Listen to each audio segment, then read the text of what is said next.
I have already spoken to how the probation officer describes him: aggressive, antisocial personality, and concludes he has double personality trained. But let's look at what else this court was able to gather while hearing this matter on the character of the accused person. It was the evidence of the guards at Royal Park Estate, where he was staying, that he would not allow himself to be searched. He would brandish a gun and say, "I work at State House," and just drive off. It is the evidence of the brother of the deceased that even during the hearing of this case, at one time, he blocked his car when the case was going on. And of course, you have heard from the IO, even when he was out on board, he was still involved. I'm not condemning him because there's no charge before me. But the court cannot avoid looking at this. Because at the end of the day, the question is this: is this a person you want to release back to the society? And these issues become extremely critical for consideration.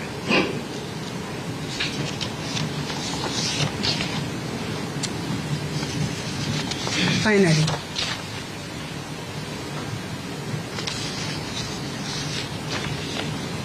this matter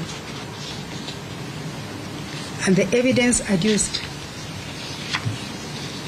does not lead to a conclusion that this murder was accidental.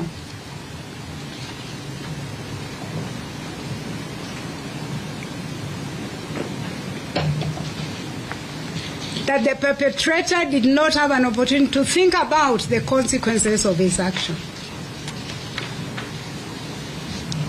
It was intentional.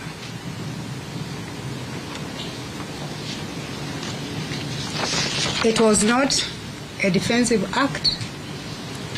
It was not out of provocation.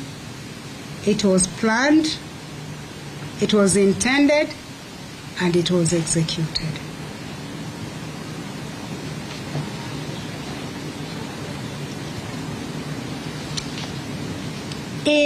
And those who do not subscribe to Christian faith, bear with me.